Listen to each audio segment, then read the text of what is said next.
Welcome to YouTube Worldview series. Following U.S. President Barack Obama and British Prime Minister David Cameron, Benjamin Netanyahu, Prime Minister of Israel, will answer your questions today. Welcome to this unique interview straight from Jerusalem, where Benjamin Netanyahu will answer questions asked and voted by the YouTube community from around the world.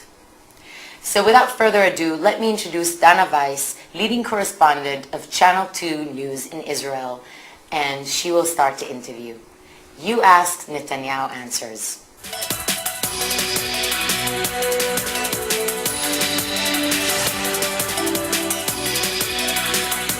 Hello and good evening to you viewers around the world and to you, Prime Minister Benjamin Netanyahu.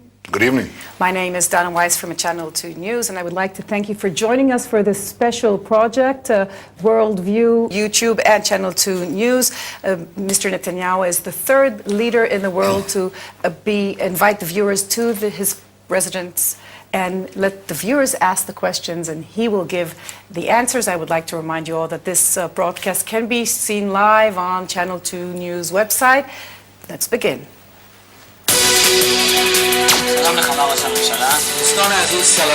Hello, dear Benjamin Netanyahu. From Iran to Syria, Ecuador, Jamaica, Libya, and of course from all over Israel, thousands of internet users demanded answers. It's been done before in the United States and Great Britain, but when Prime Minister Benjamin Netanyahu is on the hot seat, records are broken. The largest amount of questions in relation to the population, and the record number of countries from which questions were asked. This is Ariel from Taiwan. From the United States, Osaka, Japan. Now it's time to get some answers, this time to the questions that you asked.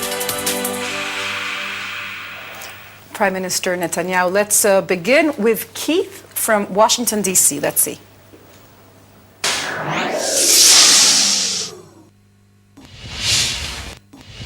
Mr. Netanyahu, my name is Keith Clark, and I have a question that's on all the minds of all Americans is how does Israel feel about the current eruptions of violence throughout the entire Middle East?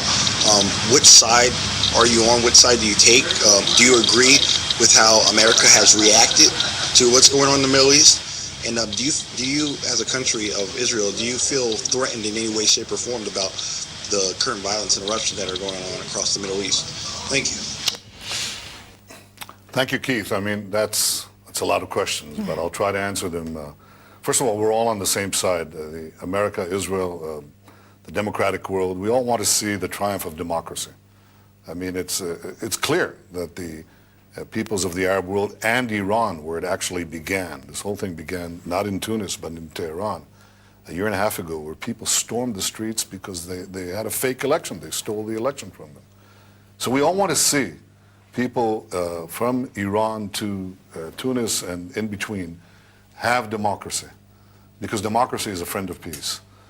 But we're all concerned, I suppose, that the democracy will be hijacked by radical regimes or militant Islamic regimes. This happened 5 years ago in Lebanon. In Lebanon, there was the Cedar Revolution. All these people wanted to see a liberal, open, tolerant Lebanon, and 1 million of them walked in the streets of Beirut. 5 years later, we don't have that kind of democracy in Lebanon. We have a theocracy. We have Iran and Hezbollah controlling Lebanon. So clearly, we want real democracy. We don't want a militant theocracy. That's the side we're on. And if democracy triumphs, then it'll be good for peace and good for our security.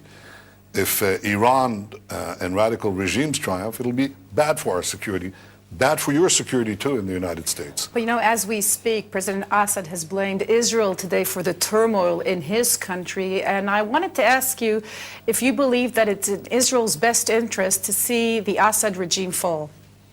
Well, any answer I'll give you wouldn't be a good one. So I'll tell you again, we'd like to see everywhere, including in Syria, genuine reforms for democracy, genuine emergence of democracy. That's no threat to any of us. But one thing I can say is that what is common in this entire region, the reason you have this extraordinary turbulence, this earthquake from Pakistan to Morocco, is because the Arab peoples and the Iranians there and others have basically had the 20th century skip them by And now 21st century technology, like the internet and television, is telling them what they missed out on. And so they're rebelling. And as I said, I hope they succeed in creating stable democratic structures. But there's one place you notice in this entire vast part of the globe, there's only one country in the heart of the Middle East that has no tremors, no protests, and that's Israel. Because we're the only genuine democracy, the only one where we respect human rights, the only one that respects the rights of Arab citizens. 20% of our population are Arabs, and they enjoy full civil rights in Israel. It's the only place in this entire expanse where Arabs and Muslims enjoy complete freedom and complete equality before the law. Well, I don't think it will surprise you, but the vast majority of questions posed to you from the world viewers were concerning the peace process and the settlements. And actually, this question from Boaz, from Benz, from Tel Aviv, was the top vote getter on this project. Let's see. And the question goes like this. Prime Minister Netanyahu, in response to the horrible... That's misspelled. It's with a U at the end, but go ahead. You're always a man of details. In response to the horrible murder in Itamar, you have ordered the building of 500 housing units in the settlements. Do you believe that this action will bring peace and end to the violence to the region? And if so, how? That was the #1 top getter, vote getter of the viewers. Look, first of all, I think that this is not the issue. I think the real issue is not a few houses. The real issue... No, but because Benz isn't here, I'm going to ask you to answer his question, not the question that you think is the issue. No, I'm answering. Okay. He asks, is this going to deprive peace? That's not the reason we don't have peace. The reason we don't have peace is because the Palestinians so far have refused to recognize a Jewish state in any border. They negotiated for 18 years when there was plenty of settlement construction. They didn't make it a precondition. And the fact that a few hundred houses are built on less than 1% of the land in dispute is not a big issue. It's disputed land, yeah. We have a historical connection there. My name is Benjamin. The first Benjamin, the son of Jacob, walked these hills 4,000 years ago. So we have some connection to this land. The Palestinians claim it. We need to sit down and negotiate for it. And so far, the Palestinians refuse to do so. You can't conclude a peace agreement if you don't begin to negotiate it. We're prepared to begin negotiating it. They're not. And I hope that they'll remove this refusal, because the only way to get peace is to negotiate peace. But about building those 400 units? Well, they're built, you know where they're built? They're built in places that are going to remain in Israel under any fair-minded person knows that the places that are in question are basically suburbs of Jerusalem and Tel Aviv. Nobody expects us to dismantle these places. Even our Palestinian interlocutors often admit privately that they'll have to accommodate that, but they don't admit it publicly. But publicly, they do this campaign. Today, the UN Secretary General Ban Ki-moon practically told Israel to surrender and give up all settlement activities, and he said that the Jewish presence in the West Bank and Eastern Jerusalem is morally and politically unsustainable and must come to an end. That's what he said today. I think that anyone in his right mind knows that this is part of the ancestral Jewish homeland. It's in the Bible. We've been there for 4,000 years. We understand, and other people lives there. We have to divide. We have to have some kind of compromise. But it can't be that we'll kick out 350, 400,000 Israelis who live there, and they're in places that, many of them, by the way, were kicked out before the start of Israel, the founding of Israel, by hostile Arab armies. There has to be a negotiated agreement. It can't be by dictate. It can't be by changing and distorting history. We had 50 years of a conflict against the Jewish state and the idea of the Jewish state before there was a single Israeli in any one of these settlements. What was that all about? Mm-hmm. There weren't Israelis in Judea-Samaria, in the West Bank, or in Gaza. This was in Arab hands for 50 years, half a century. From 1920 till 1967, the Arabs attacked us again and again and again. Why did they attack us if they had this area where the settlements are? Why did they do it? Mm-hmm. They did it because they refused to recognize the right of Israel to exist in any border. The issue of settlements has to be resolved. It has to be resolved in negotiations. We're prepared to enter those negotiations. But those negotiations will have to get the Palestinians to say, yes, we recognize a Jewish state. Yes, we'll have to make compromises on our own. Yes, Israel will be here permanently. And so far, they refuse to say that. And most people around the world don't know that they refuse to say that. So I value the fact that we have this direct contact, and I can talk to millions of people around the world. So you know what? Let's talk to some questions coming from Ohio now. Mm-hmm.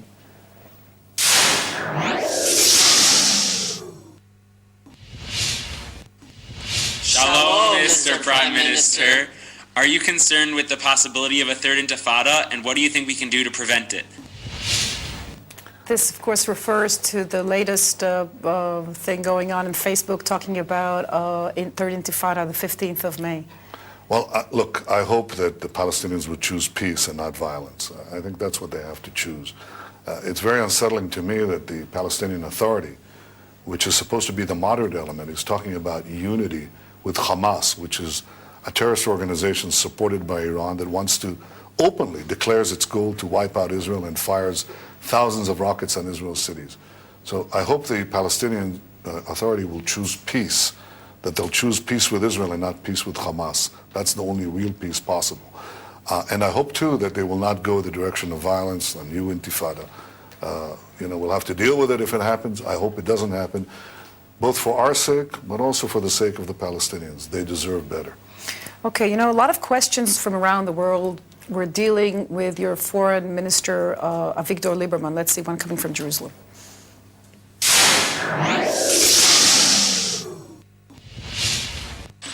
Hello, Prime Minister Netanyahu. My name is Jonah, and I made Aliyah from the United States 4 years ago. In the United States, I witnessed the wave of delegitimization and the public diplomacy challenges that Israel faces. In light of this, why have you allowed Avigdor Lieberman to serve as our foreign minister, considering that he is completely incompetent at the position, that he has single-handedly created several diplomatic crises, and that he has publicly challenged the stated positions of your own government? Thank you, Toda Rabah. Well, first of all, Jonah, I'm glad you emigrated to Israel, made Aliyah. It's good that you're here, so now you can realize that our politics are somewhat different from those in the United States. In the United States, you don't need a coalition. You just form a government any way you want. President can appoint anyone he wants. In Israel, you appoint cabinet members based on the distribution of votes to the parties. I think your characterization of Avigdor Lieberman is wrong. I think that he shares many of my concerns about security. He's opened up some important places that Israel didn't really have diplomatic opening to in Africa and Central and Eastern Europe and elsewhere. But if you really want to change Israeli politics, why don't you vote in the next elections? Give the Likud 95 seats, and that way we can choose whoever comes to mind at a particular time. So you're saying to Yona that if you could, Avigdor Lieberman wouldn't be your first choice for a foreign prime minister. You understand that he is scaring the world and speaking in a different voice than you. No, look, first of all, he's not. Avigdor Lieberman is a colleague and a friend, and we work together on important issues regarding Israel's security and its future. The second thing is that I think that it's just not true to try to attribute to him or to any one person the problems that we face. We have 60 years of cumulative bad propaganda against us, especially since the Six-Day War. That's almost half a century. But then Yona is saying that he can hear you saying one thing about the peace process, and then he sees Avigdor Lieberman standing in the UN Council saying something totally different. That's natural in a coalition process. It is inside, but when he goes abroad, we don't have a presidential system. We have a parliamentary system, and that's common in many places. But ultimately, the decision is made by the prime minister and approved by the cabinet. But here's the point I want to say: Israel is receiving sustained attacks, delegitimizing it, because people don't hear these kinds of interviews, because there's systemic violation of the truth. I said before, how many people who are hearing me now know that 20% of Israel's citizens are Arabs, that there are Arab Knesset members in our parliament, that there have been Arab ministers in the government, that there are Arab doctors, lawyers, judges. There's an Arab judge on Israel's Supreme Court, an Arab judge in a district court recently, just a week ago, sentenced the former Israeli president, an Arab judge. How many people know that? This is a free country. This is the only place where Arabs have full rights under the law.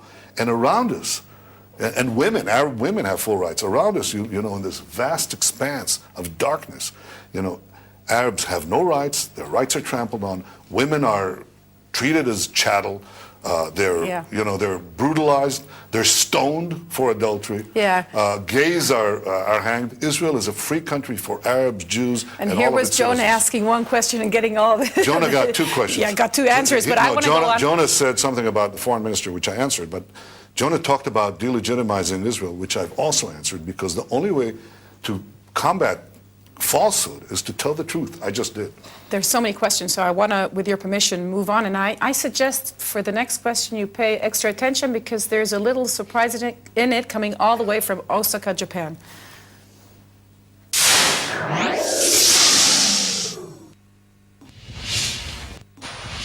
Good evening, Mr. Prime Minister. My name is Paul Jorgensen, originally from Vancouver, Canada, but currently living in Osaka, Japan.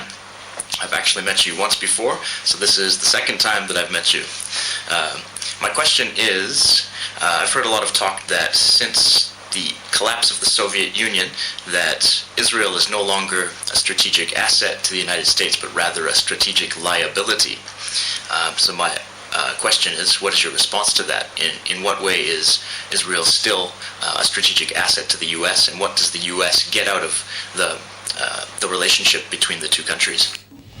I'm not going to ask you if you remember him, because that would be, you know, too hard. But he has a hard question to answer. No, I don't think so. First of all, it's good to see you again, Paul. And, come again. I'd love to see you. I think, and I hope things are okay in Osaka and in Japan in general. We're all rooting for the people of Japan in their difficult times. I think that my answer to Paul would be, Paul, are you kidding? I mean, look at this.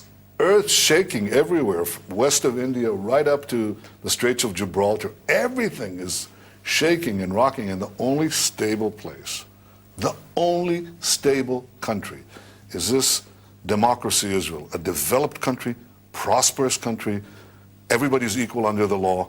It has a strong military because it has a strong society. You know, people call Israel an aircraft carrier.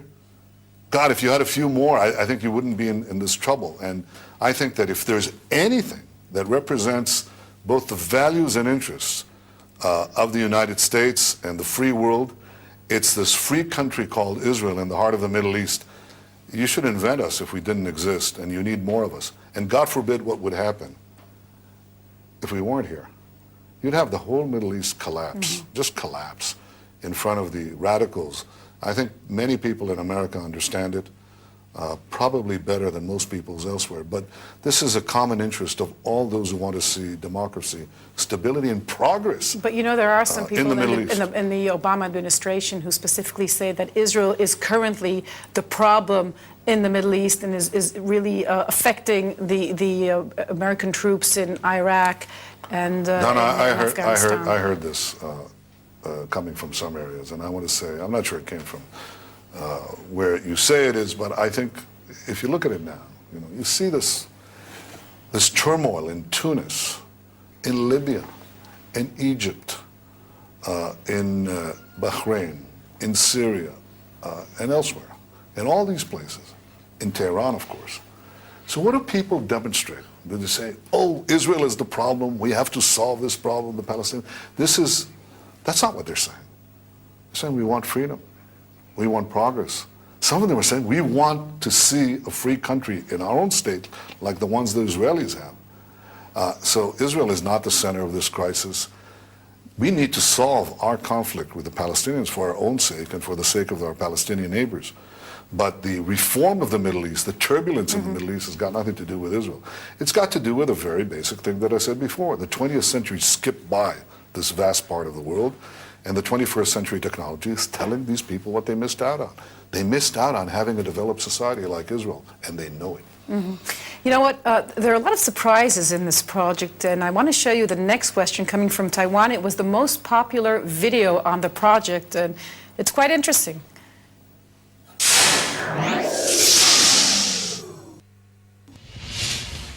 Hello, Hello, Mr. Prime Minister. This is Ariel from Taiwan. What do you say to your children about peace, about love, and about the universal belief that all are created equal? I tell them that these are the most basic elements of our beliefs. You know, I read the Bible with one of my boys. He's Israel's national Bible champion, number 3 in the world. And, you know, we read it right in this room, actually, every Sabbath. And what does it say? It says that all men are created as children of God, that they all have a right to live. They have a right to their dreams, their aspirations. And this is a fundamental concept that was brought forth by the Jewish people in the Bible. It's with us. It's expressing the fact that in Israel there's equality under the law for everybody. People don't know that. They don't know that they're Arabs, they're Muslims, they're Christians, they're Jews. Everybody's equal under the law. I mean, I always find it amazing. I don't know, Ariel, if you know this. I mean, I don't know if you know that every 5th Israeli is an Arab, and that they enjoy complete freedom. And in fact, the only place in this vast part of the world where Arabs live and Muslims live mostly, the only place where they have freedom and equality under the rights must admit that is in Israel because Ariel, I'm talking to Ariel, because this is such an elementary part of our ethos. So I don't even have to tell it to my children. You know why? They tell it to me. You have a national Bible champion as your son, and you'll hear this again and again. Well, now we're back. We've gotten to the part which is called in this project the Big Three, the questions that Obama's answered, Cameron answered, and now it's your turn. So shortly, let's start with the first Big Three question, and that is, tell us about one experience that changed the way you view the world. Well, undoubtedly the most powerful experience in my life was the fall of my older brother, Jonathan, Yoni, in the Entebbe rescue mission. Basically, he was the leader of the commando force that set out to rescue Israelis that were taken by German and Arab terrorists and put in Uganda under Idi Amin at the time. And he died in the rescue. And that changed my life and steered it to its present course, because Yoni fell in the battle against terrorism, but he never believed that the battle against terrorism was only military. He believed it was political and moral. And so I have been waging this political and moral battle against terrorism for the last 30-some years, and I'm still doing it. We're concerned with the greatest terror of all, nuclear terror. I think the effect of that has been that when I go to a bereaved family in Israel, and I see a mother grieving for her son, I say, that's my mother. Or I see a father grieving for his son, I say, that's my father. Or I see a brother, I say, that's me. And as a result of that, I think carefully before I send our young men in harm's way. I have to often, but I think about it. I think it makes me a more responsible leader. Mm-hmm. Interesting. Let's go to the second question, and that is, if you could ask one question of a world leader, what would it be and to whom? Well, I'm getting a double whammy because I was asked this in Hebrew, so I answered one answer for a Hebrew question, okay? Even though for Hebrew audience, Israeli audience. No, well, for an Israeli audience, but even though the person I asked the question in Hebrew wouldn't know Hebrew at the time. But if you ask me for an English speaker, I would ask the question to Winston Churchill, the Prime Minister of Britain in World War II. And the question I would ask Churchill is there anything you could have done differently to persuade the world that they have to act forcibly in time against Nazism? Because Churchill, even though he was a great leader, he failed to persuade the great powers of the day to act in time against Nazism. And I'd like to ask him that. And maybe his answer would be, no, there's nothing you can do, because ultimately there's what he called the slumber of democracies. Democracies sleep, and they sort of have to be banged on the head until they wake up. And you know, I find that frustration now Regarding Iran. Because I've been, for 15 years, I've been talking to the world about the danger of Iran arming itself with nuclear weapons, what nuclear terrorism we could have, how they can control the world's oil supply, how they threaten my country with obliteration, but they'll threaten many others. And you try and you try and you try, and there's some progress. I don't want to say that there isn't, but not the kind of mobilization that is required against something so great. So I want to ask Churchill, maybe he could give me, maybe I can glean from him some idea how to do it better this time. And I have to say that I regret the fact that he's not going to answer me. Yeah, he's known to be a very big hero of yours. Let's go to the third question, and that would be, what is the biggest problem facing the next generation, and what should we do to solve it today? That's a big question. Let's see if you can try and give us... I just gave the answer. I said that the greatest mission that we have is to prevent a militant Islamic regime from meeting up with nuclear weapons, or from nuclear weapons meeting up with a militant Islamic regime. The first is called Iran. The second is called Pakistan, or more specifically, a Taliban takeover of Pakistan. Because if these radical regimes have nuclear weapons, they will not obey the rules that have been obeyed in the last almost 7 decades, and they can threaten our world. So the first thing is to stop them from getting these weapons. That's mission number 1. And mission number 2 is to find a substitute for oil. That would make our planet safe, and it would make our planet clean. These are the 2 great missions for our generation and the next one. Prime Minister Benjamin Netanyahu, I would like to very much thank you for this opportunity and for you letting the viewers from the world come into your official residence and answer their questions directly. Thank you very much, and thank you all for tuning in. Thank you. I look forward to doing this again. Yeah.